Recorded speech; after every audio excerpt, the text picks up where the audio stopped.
Hello. I'm Zoe Foster, speaking to you from London, and Jaanika will be speaking to you from Hudson Valley in New York, upstate New York. So firstly, thank you, Jaanika, for kindly inviting us into your studio this evening. It's a real privilege to be the first group to be invited into the studio to look at this new body of work. So huge thank you to you. Thank you as well to all of you tonight who are here joining us from all around the world. And a big welcome to you all for Unframe's first digital event, our first digital talk, so welcome. And Unframe is a contemporary art platform that offers a new model for connecting artists, collectors, and curators, and for conversations around artworks to continue and also to expand. We promote contemporary art online through exhibitions, talks and events and studio visits such as these, but also not just virtually, but also non-virtual when these things are allowed, which is hopefully soon. This is our first digital talk and we really hope you enjoy it. One small thing, which I think all of you have very kindly done, but if you could all stay on mute for the moment, and when we ask questions after the studio visit, we'll explain the process for doing that. So thank you very much for doing that. But firstly, I just want to hand over to Irina, who is also from Unframe, who wants to say a few words and tell us a bit more about her relationship with Jaanika. Yeah, thank you, Zoe. Yeah, I just wanted to give a little bit of background how I met Jaanika. She was actually introduced to us by Karin Lansu, who runs the Contemporary Art Center in Tallinn. And I saw Jaanika perform for the first time in London in 2016, and I fell in love with her work. I thought her performance was beautiful, and I decided to follow her work a little bit more closely. And 2 years later, I visited New York and we managed to meet again. We had a very nice dinner in West Village, which I miss a lot. And Jaanika and we discussed her involvement a little bit more in Unframe, as well as her practice. And she gave me one of her works to bring back to London, which is now exhibited at our space in Clerkenwell. So after the lockdown, everybody's welcome to come and see it. Yeah, and then Zoe joined me last year to help bring Unframe live. And I'm very excited. We finally launched the website last week. And I'd like to say thank you to all the artists that are part of it. And to everyone who's joined us on this first online art event. Zoe, shall we start with an introduction to Jaanika's work? Thank you very much, Irina, for that. And I know many of you are already familiar with Jaanika and her work, but I just wanted to give you a little bit of information about it before we start. That Jaanika is an Estonian-born artist who since 1998, I think, has lived and worked primarily in New York. And her work encompasses drawing, video, installation, performance, sculpture. And she deals with themes of transition and light, air, water, and other natural phenomena. She often collaborates with designers, dancers in her performances and installations. And although her work has always been fueled by forces of nature, most recently, it's taken a more specific approach to address the climate breakdown that we're surrounded with, both in her studio work and also the larger projects such as the Glacier Elegy project that we'll look at later. Solo and exhibitions include Real Artways, the recent exhibition, solo exhibition in Hartford, Connecticut, Art Depot in Estonia, Salonby in Montreal, and the Bronx Museum and Hudson Valley Center for Contemporary Art. And her work is in key international collections, including the Benetton collection in Italy, the Fonds National d'Art Contemporain in Paris, and Glyn Vivian Gallery in Swansea. And she's got an upcoming exhibition next year, curated by Karen Levitov at the Solace Centre for Arts in Stony Brook, a group exhibition on climate issues. And I'm very happy to say that as of Thursday, she will also have work exhibited in an exhibition in Tallinn in Estonia at the Tallinn Art Hall, which is great news that's going to be open this week. But tonight we're here to discuss the more intimate and personal body of work, which is the March Solace series.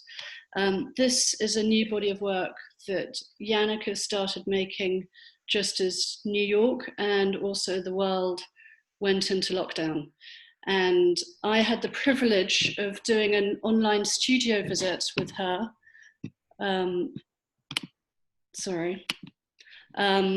had the privilege of doing an online studio visit with her in the first week of April, just after she'd spent some time in isolation in her studio making these works.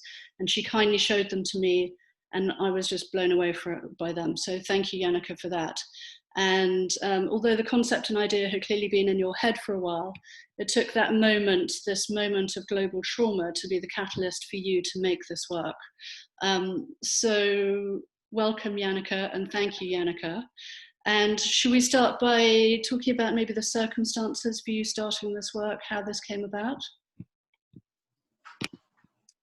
Hello, everyone. I'm on my phone from this studio, so I don't see who and how many are out there, but I'll extend to every direction the welcome to this little quiet space. It's still quite quiet here, although New York opened up yesterday to the little tiny first phase of returning to where we were in March or April or February last. So yes, thank you for all the introductions too. It's you know, some things we never know how they change things. And as Zoe already said, I've had this body of work in mind that you see behind me on the wall, one of these pieces and one behind me this way, in mind for a while. And I've had, it's been cooking like maybe over 2 years. And oddly enough, it came into something that I'm ready to show to the world just towards the end of April, March and then April. So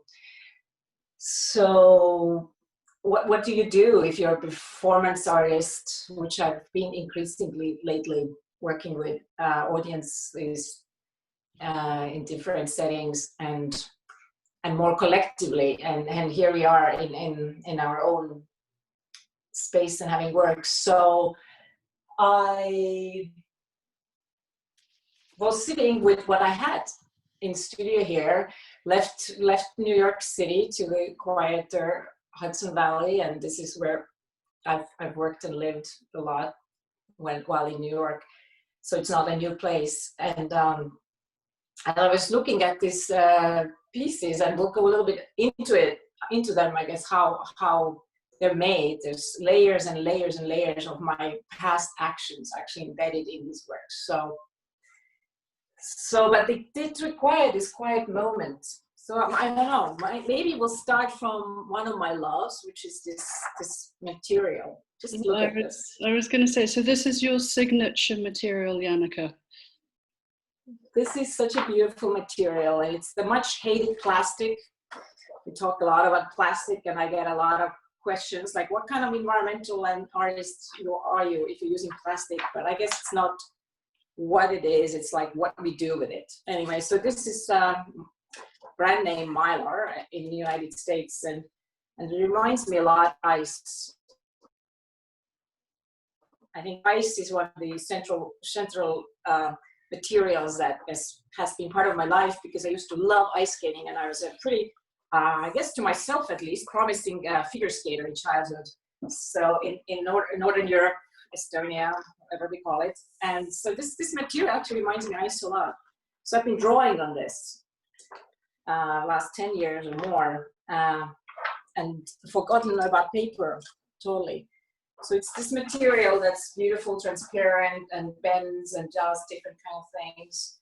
And then I've been drawing on it. I have some pencils here. How could I get by without any pencils? So these are my number 2 favorite pencils, or number 1 maybe. These are these very fat pencils that look like oil sticks, but they're actually water soluble. And if you once have a chance to draw a line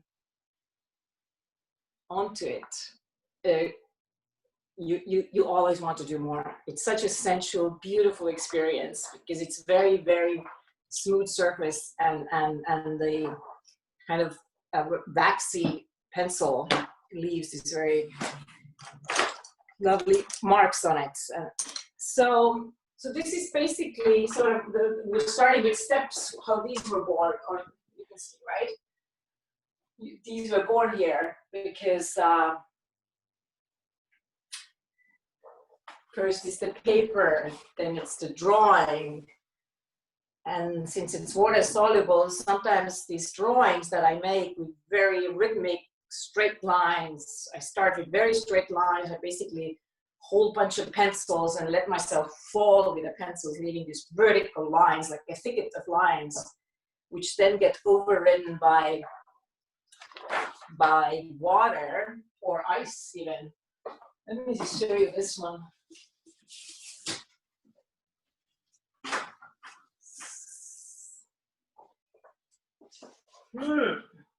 So if I now magically, let's see what you can see here. Turn it backwards. So you see horizontal lines, but I start with vertical lines when I'm drawing them, and then it's already melted by ice or water, and then I get into cutting.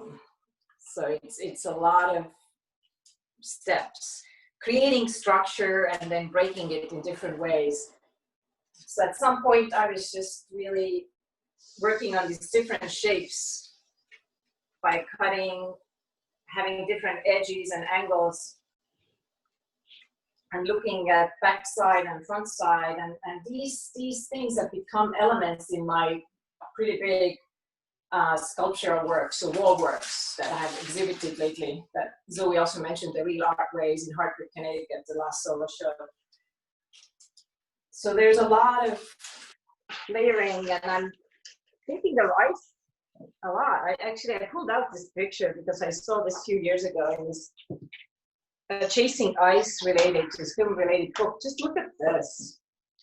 So here are the glaciers that have layers and layers of settling and then moving, shifting around. And of course, now we're like increasingly losing these incredible formations that also scientists have proven that they hold a lot of memory about our ecological time on Earth. But that's maybe too short of a visit today to go into it. But there's this ice memory project that I'm currently really interested in and starting to work on with scientists from Stony Brook.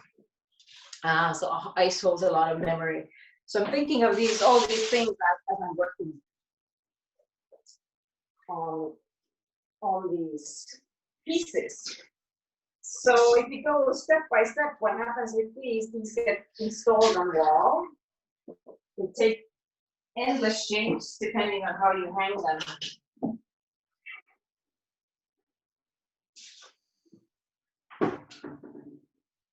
So it could be totally transforming and happening in a fluid form. And then some of these sculptures got photographed, and this is what I had for a while. I had these photographs, and I knew that there was something about holding these shapes that never will be again, because the sculptural works from walls, they come down, and I really never get to install them exactly the same way. So this is sort of like a souvenir of it, but then they became something more. So I had these photos and these prints. These are sections from very large wall installations. But then, let's just go a little bit closer here. Figure this out. Turning around. Yes. You seeing the works? So I'll just show a little bit closer up, because what we're seeing is the photograph that I was talking about. And that, as I was sitting with them and took my time to hang out with the works for extended periods of time as this isolation was happening. And at some moment I knew that there was something that it needed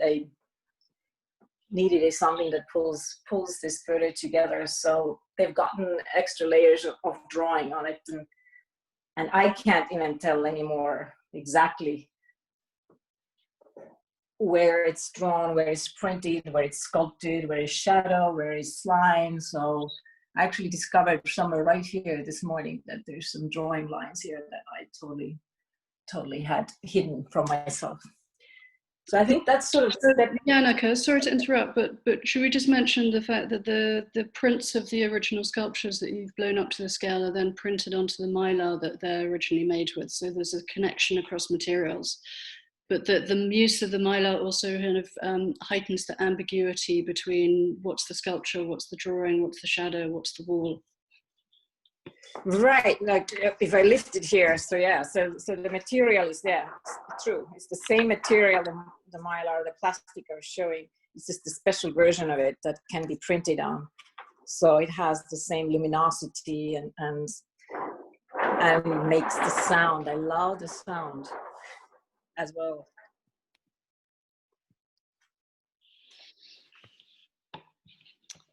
The other thing that I thought was really interesting was when you described the process of being with the photos for quite a long time and almost getting into this meditative state in front of them, and then waiting for the moment when you interacted with them. So you talked about the tiny distance between the pencil and the paper when you finally made the mark, that you were responding to the work itself. Right, it's like, you know, there's already so much labor in these works, cutting, drawing, cutting, erasing by water, adding, and then it's sort of still in motion. So you have to sit long enough for it to really settle the entire dynamics that are embedded in the print. And I think that sort of reflects the times as well, that we have to a little bit pull off and really have the time to take in what actually is. Not what we're told it is, or what somebody else tells, or what we hope it is. It's what it is. And I think this is sort of what I was sensing as I was sitting with these works. And then once I was ready, the line is pretty sure. Let's see, let's go into this line. Like I could never draw this line here. Let's see if you can point this one out. There's a line here. This line, I could never plan it out or know how it's going to be. This is a very, very quick, very sure, very clear. Like there's nothing like, yeah, it's true. Like I'm thinking about the distance between the tip of the pencil and the surface I'm drawing on, that it's as minimal as possible. So there's even no thought or no plan or no illusion or no even want between the two. So it's just as direct, as concrete as possible, and also pretty fast. You know, the speed is what really cuts off the thinking, but there's something very clear and true about it. And then once the very fast mark has been made, I also sit with it for another sitting, and maybe it needs another one. Like this particular work was done in 2 spouts, maybe separated by 2 hours in between. So there's no recipe really, but the requirement is just to really be there, be very present with it. So what's also interesting for me is, so with some of your other studio pieces, such as the Screech of Ice series, there's external stimulus for that. So in that piece, you're listening to the sound of melting ice, which reminiscent of the glaciers and the erosion that's happening globally, and you're responding to it directly. But with these pieces, it's like it's all responding to what's in front of you and to your work and to the time, and there's this very much this personal internal movement with it. Actually, right, yeah, there's the small drawing series. I don't have any of them in the studio here, but that is really, I'm becoming the vessel in taking in the sound of melting glaciers. Let me see if I can figure this out. Turn this around. Back here. I'm listening to the recordings of melting ice or just shifting ice, just really taking it in. I've never been to any polar regions or been close to glaciers, but it's just the soundscapes you hear. So I would take my favorite things here, my hundreds of pencils, but in that case, yes, I'll take like maybe 4 or 5 or more pencils into like 2 hands.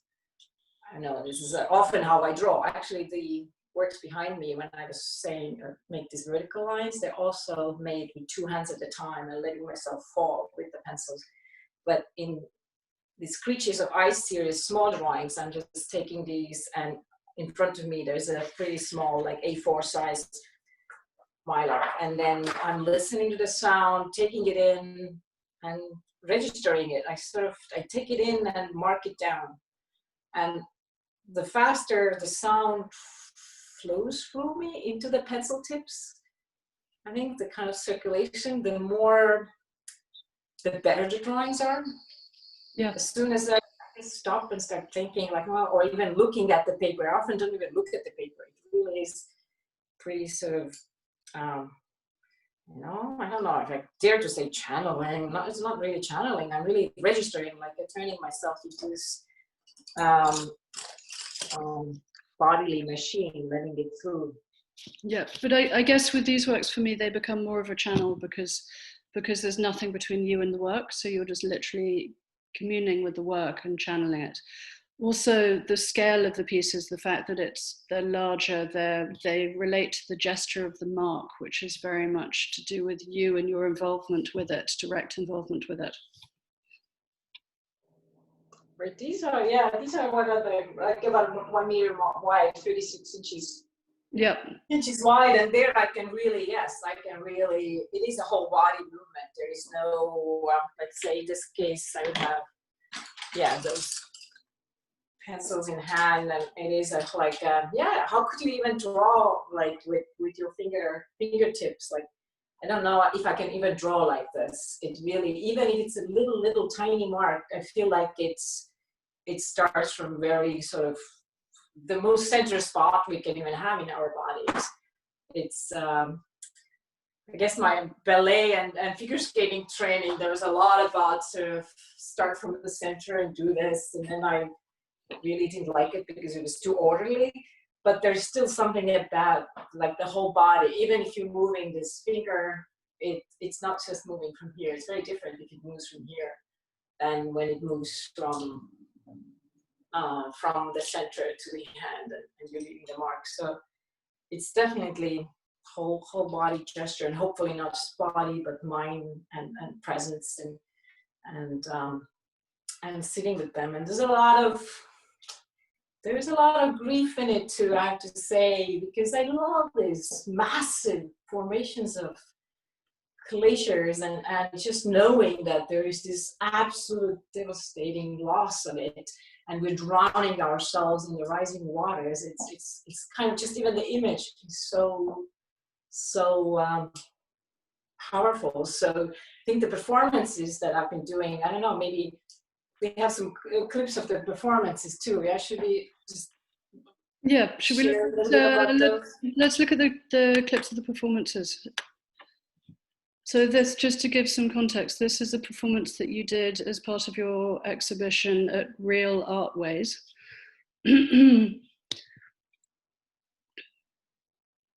So here is now the elements that I was sort of showing assembled into this large wall sculpture. like there's probably 40 or 50 elements here assembled into this stormy looking. If you look close up, you know, it's this sort of stormy looking sculpture. So, sorry, Irina, can we go back to the first picture of with the dancer underneath, just to give an idea of the scale of these sculptural installations? So the photographic image on the mylar that we're looking at in your studio that you've then drawn on is a close up of one of these works. Right. Yeah. Actually, some of the photographic sources are from the actual wall installation that is on the wall straight up. Yeah. And then there's another one that you see, a vertical one on the left, that is also using the very same shape. They're all original, but still they're the same shape as I cut them into. These kind of vertical sculpture made from the same elements. So you can really, it's like a little bit like having fun playing with Lego blocks, where the old days where Lego blocks used to be very basic and elemental, not representing any character, but you can really play with and by combining them and making new things. And I actually like the idea that some of the same elements have been traveling, being in different parts of the world, and they get assembled into new installations. And something about building and letting it go and seeing it coming back in a new context. Yeah, but then I like the way you've done that by using them as the source image for the new photographic drawings, because they then have this other life that's in more history and adds to the layerings within these new March Solace series pieces. Right, that was a little surprise, but you know, that's what happened now in March. They really stand on their own now. Yeah. So should we look at would you like to look at the performance piece? Because for me, your act of drawing on the works in the studios, this idea of sitting with the photograph before you make that mark onto the surface, it seems to me an extension of your performative piece, but it's a very private one. It's to do with it's a very private act within the studio that you're doing, but it firmly relates to your performance, which is such a key part of your practice. So here we have some clips from the Real Art Ways glacial elegy, and yeah, let's just do a few steps within that performance too. But let's just watch first what 2 minutes or something is the first 2 clips.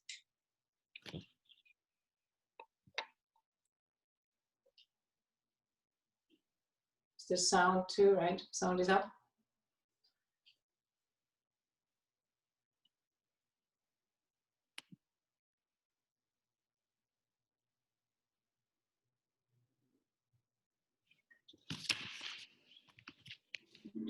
I don't hear the sound. I wonder if anybody else does. But.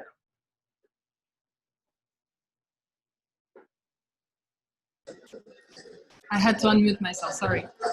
Okay. I'll put it from the very beginning. No, it's fine. It's okay.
Does the sound get louder? No?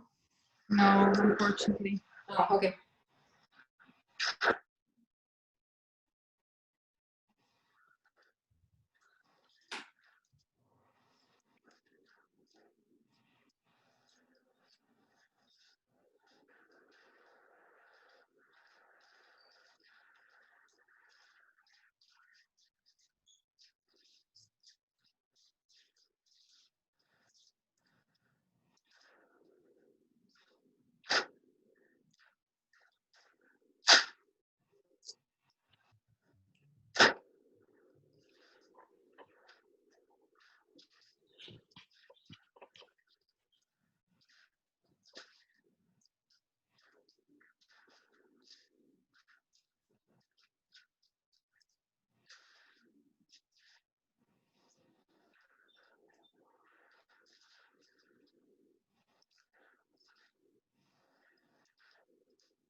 can stop here.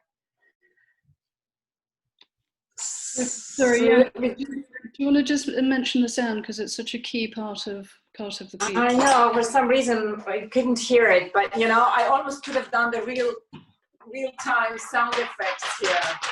But the material, I think, yeah, the sound is really important, although all else. So first, what happened is I'm coming in. I have this bowl of beautiful two bricks of ice, and which the gallery baked for me overnight in their deep freeze. And so it's this cold that I'm just coming in and sharing, because like, how could they know what it is? So I'm going around and people kind of randomly, I don't know, intuitively picking these different people who would share my direct experience. And then there are these long like pieces made from the same material, the mylar, hanging from the ceiling of the gallery space. And actually in this case, we missed it, they were also rolled up. So they're kind of rolled up, and then there's whole process of opening them and kind of sculpting them. And then the next phase that we saw was that I already had kind of silently, like as I would do it here, I just invite you to join in silence. And some people, of course, like, I'm open for whatever the response is, but usually we saw the section where already a lot of people were in, and some of them were holding the kind of swing-like mylar piece, and then others drawing, and so there's this whole session, and that's the most sort of, I don't know what's going to happen exactly, but I'm overseeing and guiding it. There's pencils being handed out. But yes, as the more there is of that drawing happening, the sound starts also guiding the whole process. I've noticed sometimes how people just unconsciously, I guess, you tune into the rhythm of it. So the rhythm of pencil poking the mylar starts sort of guiding the drawing process, and then people sharing the pencils, and so this whole is its own world happening usually within that phase. So we can watch the remaining 2 minutes. You see the other next steps of how the performance evolved.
Voila. Amazing, thank you. Thank you. What So amazing to relive it. I just all of a sudden relived it, like being back there. What I love as well with that performance is to see the performance happening within the space with your sculpture and your drawing and the performance, and it's all like one is an extension of the other, which they all fuse together, which I think comes back into this new series of works where, again, I talked about this earlier, we talked about this, the ambiguity within it as well, just bringing all this kind of personal history together as you're engaging with these subjects. Right, yeah, in this case, they're all in one room together. It's really true. And the performance got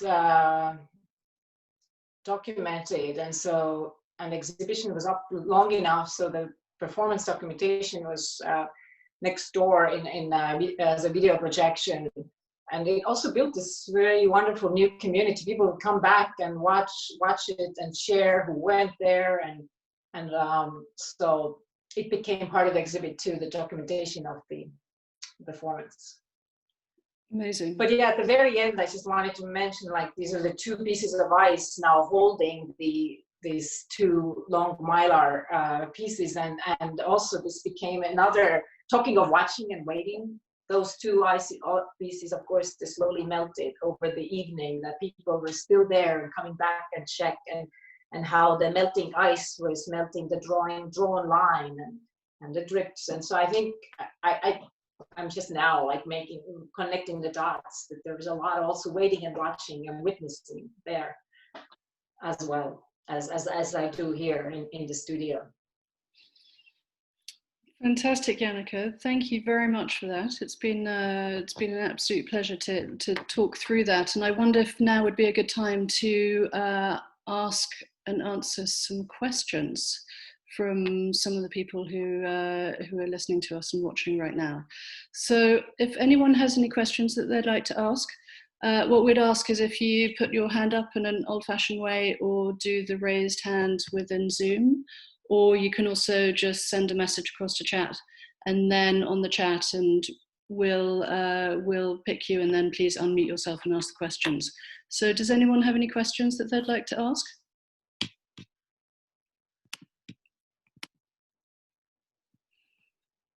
Cara, do you want to ask one?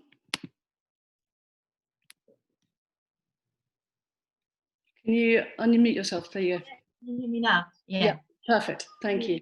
Really amazing. I can't find Jaanika on the screen actually now. But I see you. Yeah, hi, nice to meet you by Zoom. That was really interesting, your performance. I was just wondering, what do you know the performances that you do of your ice and those drawings, you know, the line, what do you do with those afterwards? Are they then archived, or do you make them into another piece of work, or you know Right, that's a very good question, because oddly enough, this is now a collective piece of work, right? I could never make it alone, and it's there. So it's different things have happened with them, because I've conducted these performances in different places,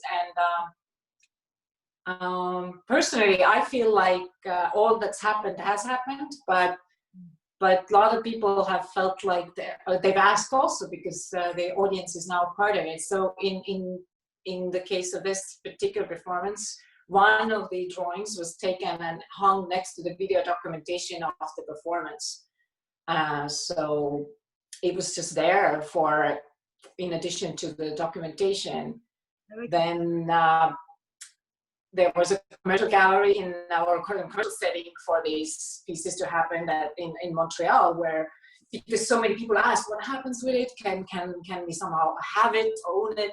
So, you know, it was actually kind of shared between different people, meaning it was sold, and it was also a fundraiser. So then I've kept some of them, because they've also been exhibited along with video documentation. What happened in Glenvivian and in Swansea, in the museum director really fell in love with it, and came also asking, like, this really belongs here, this performance, with the space architecture, the people, the moment in time, and they wanted to collect it. So they ended up, they own the video documentation and then the drawings, so they have it. And I don't know how it would be exhibited or how it is. That's an interesting topic, you know, what happens with performances. But for me, the most important is the actual actual time with the people and just being there. And then the drawings are like traces of what happened. Yeah, no, that makes a lot of sense. No, it's really interesting. I wonder if things are going to change now, the coronavirus, and like, the whole point we all can't.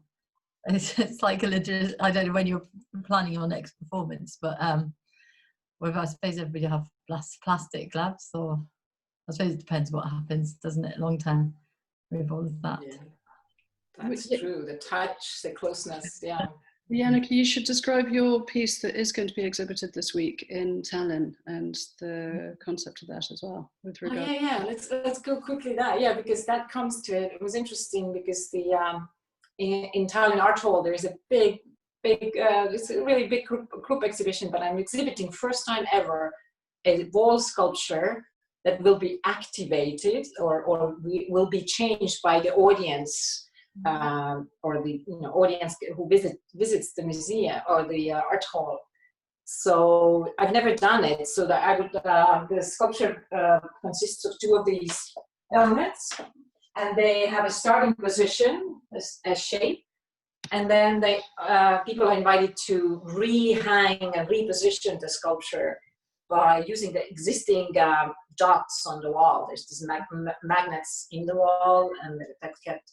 Or nails and magnets, so you can reposition from two corners, both of the elements. And there's, of course, infinite number of compositions you can make. But, and then number two, trace the contour line outside of the shape that you make. And the next person would come and position it in the third way, and then fourth way, or sixth way, and probably it will start breaking and smearing. But then you have all these contour lines on the wall. And I don't know, we'll see. But there was, of course, a moment when they said, oh, the exhibit is going to happen virtually. It's not going to happen in physical space. So it would have been interesting. So it would not have been activated. But now it opens this Thursday and it's up for a month, I think. But, how likely people are going there and handling it and drawing, and we'll see. We'll see. It's out of my hands. And oddly enough, this is the first time I really gave this work up. Meaning that I'm not going to be there, watch it, or direct it, or initiate it. And I'm very, very curious. And it's going to be interesting to see what happens. Yeah, no, that sounds really interesting. Thank you. Has anyone else got a question for Jaanika?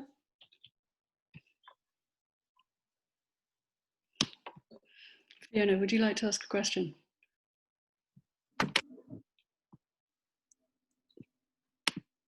Can you unmute yourself, please? Yes. Thank you very much. Jaanika. Hello. Hi. Hey. I know, very frustrating seeing you on screen. Yeah, big hugs. I want to ask you about the scale that you're working on while you've been restricted. Has it changed? It looks smaller. The scale of the work that you're working on at the moment, the photographic work, the scale seems different, and also the process, obviously. Oh yeah, the process is very different, but scale, actually, no, it's my favorite format, because Mylar comes in 36-inch wide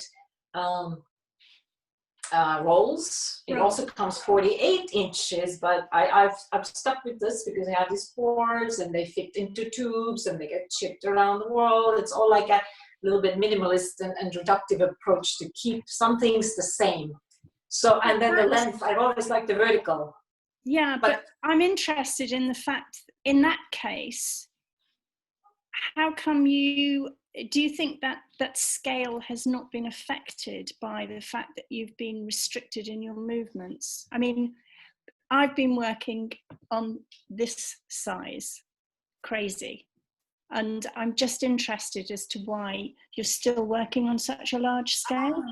That's so interesting, because I mean, there are the little smaller works that we talked about, the Screeches of Ice, but those were made earlier, and this is sort of, that movement isn't really restricted one at a time. Yes, it is, we could say we can't go out into the world, but yeah, I haven't been really thinking smaller or going smaller. It's actually maybe the opposite. I feel like it's the time to really Expand. expand at least the inner from inside out, because yeah, when I'm now trying to even think of making something smaller and here, that would be like almost, yeah, yes. It's actually, I have the tendency these days to make bigger works. Okay. Not even bigger, but at least this scale that is very, very sort of, related Okay, to I've got another question for you. The way that you're marking the mylar across the photographs, a lot of those marks look like they are using a white crayon rather than a black one. Is that correct? Or are you scoring the mylar? That is so good question. If you were closer, you could see it, but there's both things and happen. I've used, actually, when I'm drawing onto the prints, it's all pencils of different kinds, graphite and colored pencils, metallic pencils, and sometimes they also scratch the printed emulsion off. So you're taking really emulsion off. I like it. Yeah, great. I wondered if that was what you were doing. That feels really good. And you never know when it happens. It just chips off the inkjet. So are these going to stay as they are, or are you going to start actually cutting into them and making them head towards something three-dimensional? That would be crazy, right? The next time we should show you. Once you're here and visiting me from around the world, and you and I were here. So there is a little test that at some point I made, which is print and then drawing, and then I actually did start sort of trying and thinking about it. I was like, no, not at this point, at least. It would be just, who knows, maybe for the next quarantine to happen. Is the physicality of that mylar that you use for a photographic process, does it behave differently to the mylar that you use normally to draw on, or is it the same? It feels pretty much the same, but it just it has a coating on it, so it takes the print ink. Okay. But otherwise, it feels pretty much the same, like to your eyes. But when you're actually looking at it, and then it has more tooth, the printing one. So it's related visually, but it does have other technical sort of qualities that it holds the ink, like this one wouldn't hold the ink. It would be interesting to print on this one, though. I don't have any piece of the printing mylar here, but it has its so they're very similar. Okay.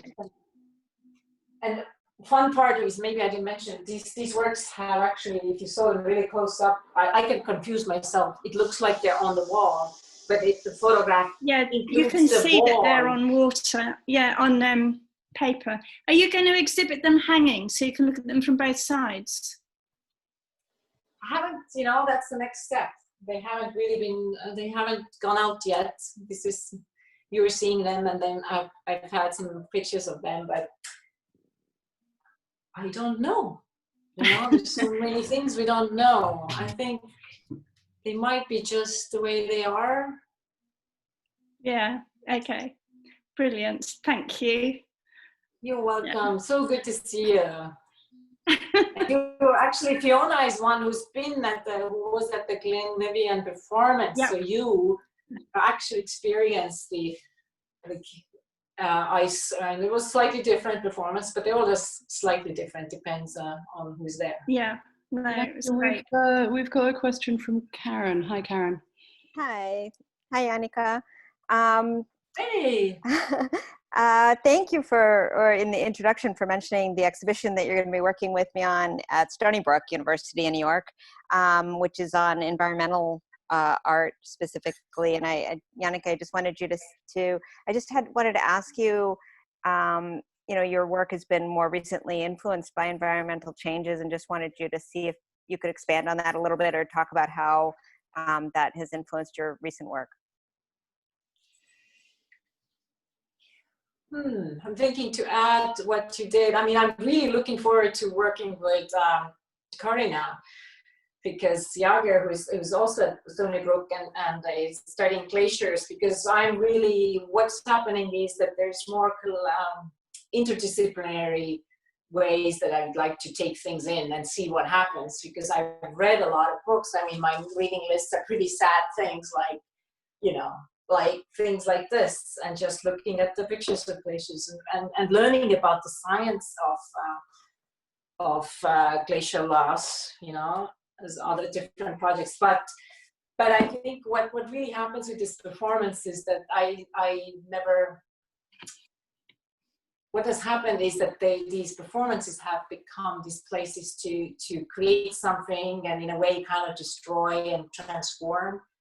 And oddly enough, without me saying it, they've become these places to also just feel the feelings that we have about the loss. Because now we have many other losses on top of it. It's, you know, so I'm really intending to go and widen the types of information and working more closely together with people who really know about the environmental science from their own research, and see how that would impact.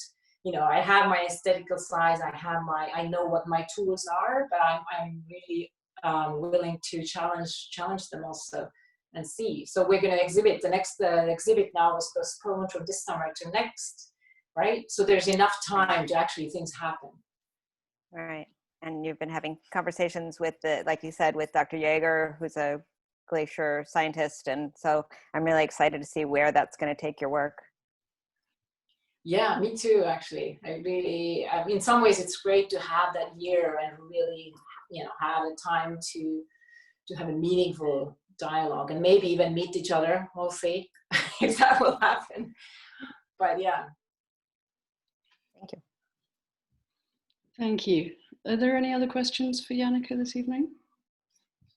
Janet, hi. Sorry, Irina, we'll do you next. Would you like to unmute yourself and then you can...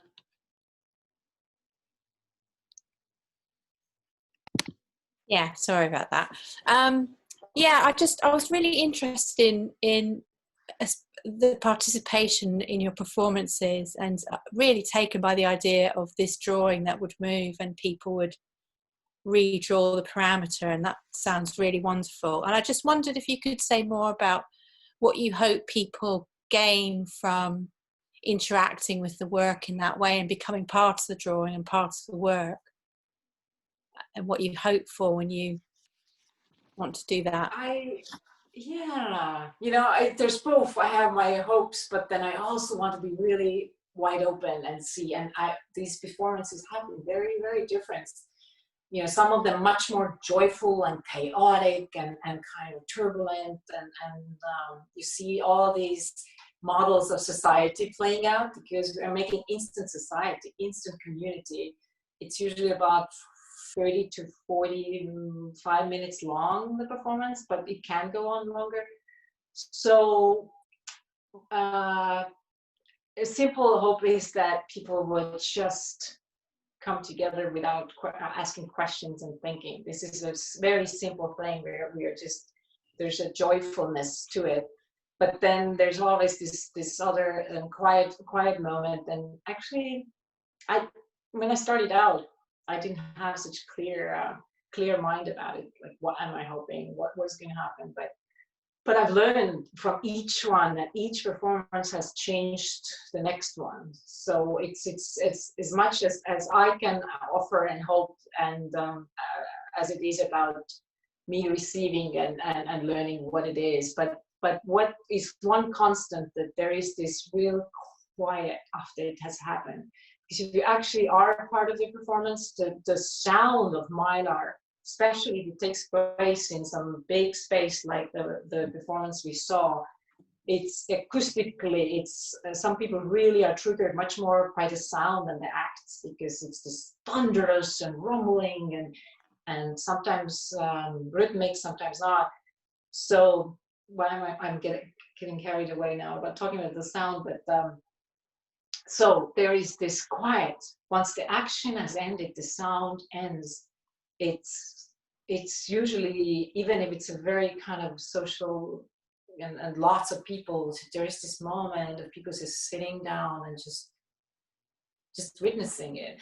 There's people who are crying, weeping. There's people who have this child. There's just this kind of perplexion. So I think, and then there is, at times, there's conversations that follow. So I think I'm hoping that we work other muscles, so-called, what we have besides what we know or don't know, or that there's other ways we can connect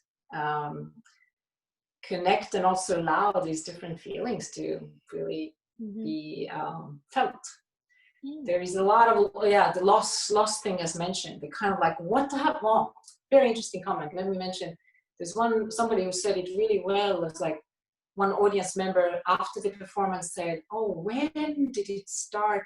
When did we start ruin it or wreck it? Because at the beginning, there's this white and clean, and it's this beautiful surface, and then it becomes this more, we're filling, but we're still adding. And then a block of ice that I'm using is melting, it's stripping, and if the performance goes on long enough, there isn't much left. It's just these rips on the floor. And so when did we start wrecking it? So there was this moment that was like, we weren't even aware. Something happened. Something we didn't intend, and then there's this reflection. So this is the most common line that I've realized. Great, thank you. I hope we'll get to do them more around the world. And Irina, would you like to ask a question? Yeah, Jaanika, to my question, I was just wondering whether audiences respond differently in different countries and places, because you've performed both in Europe and the US. So I was just wondering whether you've noticed any differences and how people participate and respond to your work in different settings. Right, it is partly, but I wonder if, let me just think of the different ones. It depends a lot about how many people also there are. If it's more people, there is more hesitation to come forward and join, but once the process starts, it becomes much more chaotic, and so people have even felt like this fear, what's going to happen, because the sound and the accumulation, and I was very curious. I did 2018. I did one of the performances in my hometown, Tallinn, and people are famously reserved there. And what's going to happen if people are really not so likely to come and join? And that was maybe even much more.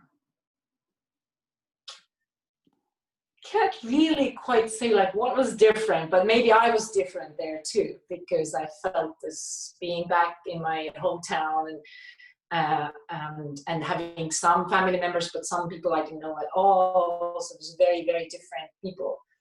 In one, there would be my niece, and there would be somebody like I have no idea who they were, but so it varies a lot. But I think it's more about the amount of people and the very, very, very space and time. I've done it also once outdoors, but it was the setting of a drawing performance, I'm forgetting what it's called, conference setting. So people are much more primed to be drawing and doing things together. And that was very different because we had no anchor to the hanging. It was just basically held in space and sculpted while it was drawn onto. So that was a very different one. And it was outdoors, where wind was also blowing the surface. So it varies a lot. It made me actually curious, like, what would it be if this or that little thing was different? Thank you, Jaanika. There was so there's one other question that's come through from Amy and Artemis. We were keen to know if you have one work that has a particular resonance for you. If one work is particularly important for you within the works that you've made. All over the entire spectrum of time. I think the one right behind me is really talking with me right now, and maybe, you know, there's of course other ones, but if you actually, there is something there about the time and about me right now in the work. And it's probably the time when we don't know quite what is what, and the things we think we know are changed. Let's just see. Let's just show you one detail here that I was thinking about. Like, I don't know exactly what you're seeing, and you're seeing it through a mediation of video, but like, what is leading shadow, what is sculpting space and time, what's hand drawn, you know, what's created by gravity. And Fiona had this question, how these would be shown. Maybe there would be a whole other exactly way to also exhibit them. So I think this is really for now. This is really it. I sat in front of this today for a while and trying to listen to it. But it will take some more time to know why is this resonating right now with me. Fantastic, Jaanika. Thank you so much. I think, unless we've got any... But I think, you know, the collective works with audience members, of course, those also have the same questions, like who made what do we make together, how do we support or don't support each other. All these things they've had a lot of time to think about them and being much more quietly and alone. Thank you. That's great to hear your answer on that, and also to come back to the March Solace series right at the end, which has been an absolute pleasure for us to see this evening. So Jaanika, I really want to thank you very much for allowing us in and showing us this work and sharing it with us this evening.